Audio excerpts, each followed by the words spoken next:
तो last episode के and पे हमने देखा था कि स्वर्ड सुप्रीम जो होते हैं वहां पर अपनी एक ही स्ट्राइक यानी 2 स्ट्राइक्स के साथ उस मॉन्स्टर को मार डालते हैं, जिस पर वो लड़का जो होता है वो काफी ज्यादा हैरान हो रहा था। तो मुग्यो कहता है कि आपने ये कैसे कर दिया, अब तो वाकई में यहाँ पर सबसे ज्यादा स्ट्रॉन्ग है स्वर्ड सुप्रीम, इसका मतलब यह है कि आपकी टेक्निक स्ट्रॉन्गर है। तो उसे कहता है कि नहीं मेरी टेक्निक इतनी स्ट्रॉन्गर नहीं है, बस मैं यहाँ पर जिस तलवार को यूज कर रहा हूँ वो ज्यादा स्ट्रॉन्गर है, प्लीज मुझे माफ करना कि मैं तुम्हारी इंजॉयमेंट तुमसे छीन ली। तो मुग्यो कहता है अब क्या बात कर रहे हैं आपने देखा ना, मैं यहाँ पर चाहकर भी उसे हरा नहीं सकता था क्योंकि मैंने अपनी हुआ फैमिली की सबसे स्ट्रॉन्गेस्ट टेक्निक को भी यूज कर दिया था, लेकिन अल्टीमेट टेक्निक के साथ मैं उसकी बॉडी के अंदर अपनी तलवार को दंसा नहीं पा रहा था। तो इसी के साथ ही मास्टर से कहते हैं कि मैं यहाँ पर इस तलवार को यूज कर रहा था, ये एक बहुत ही खास किस्म की तलवार है। लास्ट टाइम यहाँ पर इस मिशन के ऊपर आने से पहले मैं सेजिस की माउंटेन के ऊपर गया था, वहां पर वुडेंग सेक्टर के सेजिस ने मुझे ये तलवार दी थी। उन्होंने कहा था कि ये तलवार मेरे बहुत ज्यादा काम आएगी, क्या तुम इस तलवार को पहचानते हो? इस तलवार को शावलिन स्वर्ड कहा जाता है, ये स्पिरिट स्वर्ड है जो कि यहाँ पर सेजिस की तरफ से शावलिन टेंपल को मिली थी और ये तलवार बहुत ज्यादा खास तलवार है। इस तलवार की मदद से मैं यहाँ पर इस रिवल को मार पाया। जिसने मुझे तलवार दी थी उसने मुझे कहा था कि इस तलवार की मदद से हम लोग डिमोनिक एनर्जी को हरा सकते हैं और ये बात फाइनली साबित हो चुकी है कि तलवार वाकई में डिमोनिक एनर्जी को हराने के लिए बहुत ज्यादा खास है। इसी वजह से मैं यहाँ पर इस तलवार की मदद से यहाँ पर डीमन को 2 स्ट्राइक्स में मार पाया हूँ। अब फाइनली मुझे समझ आ रही है कि ये तलवार बहुत ज्यादा खास होने वाली है, डिमोनिक कल्ट के खिलाफ फाइट में यही तलवार काम आने वाली है, या फिर इस तरह की अगर कोई और तलवार है जिन्हें स्पिरिट स्वर्ड्स कहा जाता है वही तलवारें इस फाइट में काम आएंगी। तो दूसरी तरफ योन जोखा का सीन दिखाता है कि मां योन जोता काफी बड़ी मुसीबत में पड़ चुका होता है क्योंकि इस बार जो डिमोनिक टेक्निक होती है, जो मैजिकल टेक्निक होती है, उस टेक्निक के अंदर मां जोखा फंस चुका होता है और साथ उसके ऊपर पर्पल लाइटनिंग गिर रही होती है, जिसकी वजह से मां जोखा को काफी ज्यादा दर्द फेस करना पड़ रहा होता है। तो जोखा कहता है मैं अपनी बॉडी को मूव नहीं कर पा रहा, आखिर जो बंदा इस तरह से लाइटनिंग को कंट्रोल कैसे कर सकता है और मैं यहाँ पर किस स्फीयर के अंदर फंस गया हूँ जहाँ पर से निकलने का रास्ता नहीं है। और साथ ही वो कहता है कि अगर मैंने अपनी तलवार को उठा लिया तो फिर पिछली बार की तरह मैं यहाँ पर इस स्फीयर को तोड़कर बाहर निकल जाऊंगा।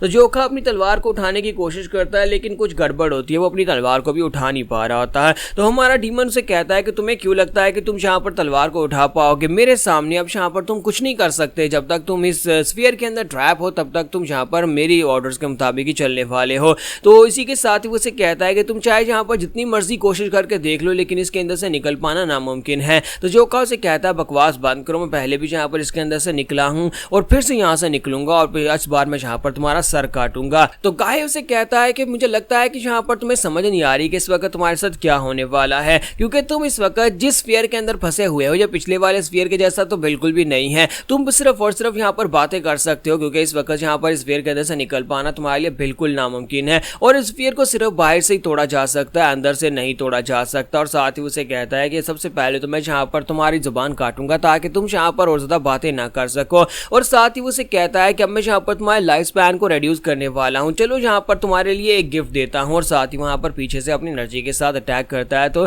3 एनर्जी बीम्स जो होती है हमारे जोखा की बॉडी के अंदर आकर धंस जाती है। तो वो उसे कहता है कि अब मैं तुम्हें दिखाता हूँ एक बहुत ही खास किस्म की टेक्निक जिसे shadow soul destruction demonic card कहा जाता है। ये एक टेक्निक एक ऐसी टेक्निक है जो तुम्हारी बॉडी के डीपेस्ट पार्ट में जाती है, जहां पर तुम्हारी बॉडी के अंदर जो तुम्हारा छुपा हुआ डर है उसको बाहर निकालती है, तुम्हारी बॉडी के अंदर से छुपे हुए एक ऐसे डर को निकाल कर लाती है जिसके बाद तुम खुद यहाँ पर मरने की ख्वाहिश करोगे, तुम चाहोगे कि तुम जिंदा ना रहो और तुम दोबारा कभी इस डर को फेस नहीं करना चाहते। अब देखता हूं कि तुमने यहाँ पर जो भी हमारे डिमोनिक कल्ट को जो भी नुकसान पहुंचाया है उसके बाद अब तुम इस टेक्निक यानी खुद अपने ही डर की वजह से मारे जाओगे, तो इस बात में मुझे बहुत ज्यादा मजा आने वाला है। हालांकि ये एक बहुत ही इनह्यूमन तरीका है लेकिन इसके बावजूद मुझे इसमें काफी ज्यादा मजा आएगा। अब मैं यहाँ पर तुम्हारे पर तर्स तो बिल्कुल भी नहीं खाने वाला। तो योन जोखा अब तुम्हारे मरने का वक्त है। जब वो अपनी डिमोनिक शैडो सोल टेक्निक को यूज कर देता है तो उसी के साथ ही मां जोखा जो होता है वो अपनी आंखें खोलता है। तो मां जोखा जो होता है वो कहता है कि ये कौन सी जगह है, मैं कहां पर हूं? तो जब वो अपने आसपास देखता है तो उसी वेयर हाउस के अंदर है जहां पर 10 साल तक उसे कैद करके रखा गया था।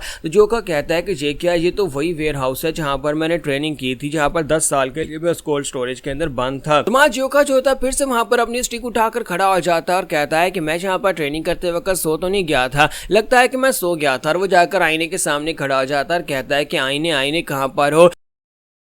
चलो आओ जल्दी से आओ, हमें ट्रेनिंग करनी है। लेकिन साथ ही वो जहाँ पर आईने की तरफ देखता है तो आईने के अंदर उसे अपना बड़ा सेल्फ दिखाई देता है जिसकी बॉडी के अंदर नीडल्स लगी होती हैं। तो वहाँ जोका डर जाता है, डर कर वहीं पर गिर कर कहता है ये क्या हो रहा है, ये कैसे हुआ, क्या ये कोई भूत है आईने के अंदर, क्या है। लेकिन वो उसकी तरफ देख कर कहता है कि मैं पहले भी आईने के अंदर देख चुका हूँ, लेकिन आईने के अंदर कोई भूत तो है नहीं, लेकिन जहाँ पर ये क्या हो रहा है इस चीज़ को देखकर तो मुझे बहुत ज़्यादा डर लग रहा है। तो वहाँ जोका जो होता है वहाँ पर अपनी सेल्फ को मरता हुआ देखकर काफ़ी ज़्यादा घबरा जाता है और कहता है क्या ये मैं हूँ, लेकिन ऐसा कैसे हुआ मेरे साथ, ये सब कुछ किसने किया। फिर साथ ही वो याद करता और कहता है कि मैं तो यहाँ पर फाइट कर रहा था, मैं जनरल जैगवी के साथ फाइट कर रहा था बाहर की दुनिया में, जहाँ पर उसने अपनी स्ट्रेंज टेक्निक के अंदर मुझे पूरी तरह से ट्रैप कर लिया था। लेकिन क्या ये इल्यूजन है जहाँ पे ये सच्चाई है, मुझे बिल्कुल भी समझ नहीं आ रही। क्योंकि उसकी थंडर लाइटनिंग के साथ जब मैं हिट हुआ था उसने कहा था कि वो मुझे एक ऐसी टेक्निक के अंदर कैद करने वाला है जहाँ पर मैं अपने डर के हाथों से मारा जाऊंगा। तो वो कहता है कि नहीं, मुझे लगता है कि ये मैं नहीं हूँ, वक्त नहीं है, मेरे पास जल्दी जल्दी वापस जाना होगा। तो माँ जोका कहता है कि मुझे जल्दी से वापस जाकर उस डिमोनिक जनरल को मारना होगा। फिर साथ ही वो कहता है लेकिन मैं जाऊंगा कैसे, लेकिन मैं उसे हराऊंगा कैसे, मैं जहां से अगर निकल भी जाता हूं तभी मैं उसे जाकर हरा नहीं पाऊंगा, मेरे पास यहां पर उसको हराने का कोई रास्ता ही नहीं है। और साथ ही वो सोच रहा होता है कि मेरे पास ये वाली इंक्विजिशन स्वर्ड टेक्निक है, लेकिन वो भी उसके ऊपर काम नहीं कर रही, उस फियर के ऊपर काम नहीं कर रही जिसको तोड़कर मैं बाहर निकल सकूं। फिर साथ ही वो आईने की तरफ देखता है और कहता है कि अब मैं क्या करूं, मुझे बताओ मैं क्या करूं। तो उसी के साथ ही आईने के अंदर से वहां पर कुछ निकलता है, रेड कलर की एनर्जी निकलती है और वहां पर रेड कलर के साथ वही जॉन जोका आ जाता है। उसके बचपन का वो जोका जो कि उसे ट्रेनिंग करवाता था, तो उसके सामने आकर खड़ा हो जाता है। तो माँ जोका उसे कहता है कहीं तुम वही फेरी तो नहीं हो। हाँ मुझे पता है कि तुम एक फेरी हो, तुम यहाँ पर मेरा रूप लेकर मुझे ट्रेनिंग करवाती रही हो और तुम एक फेरी हो जो कि मुझे यहाँ पर सब कुछ सिखाती रही हो, लेकिन तुम इस आईने से बाहर कैसे निकल आई, क्योंकि तुम तो आईने के अंदर से बाहर नहीं निकल सकती थी। फिर साथ ही वहाँ जोका कहता है कि मुझे लगता है कि ऐसा हो सकता है क्योंकि मैं खुद भी तो यहाँ पर एक बड़ी सी इल्यूजन के अंदर ट्रैप हूँ, हो सकता है कि जहाँ पर इस इल्यूजन के अंदर से ही तुम बाहर निकले हो, क्योंकि ये रियलिटी तो है नहीं, ये तो सिर्फ और सिर्फ एक असम्पशन है। तो इसी के साथ ही वहाँ जोका जो होता है वहाँ पर उसकी तरफ देख रहा था। फिर साथ ही उसे कहता है क्या तुम उस हीवनली लेडी को जानते हो जो कि जहाँ पर वारयोंग मैनर की गार्डियन है, क्या तुम उसके बारे में जानते हो। मैंने जहाँ पर उसी के रिफ्लेक्शंस को देख देख कर अपनी टेक्निक्स को परफॉर्म किया है, लेकिन कुछ देर के बाद मुझे समझ आ गई कि तुम ही यहाँ पर हीवनली लेडी, जब लास्ट टाइम यानी 10 साल तक मैं यहाँ पर इस जगह के ऊपर था और तुमसे ट्रेनिंग लेता रहा।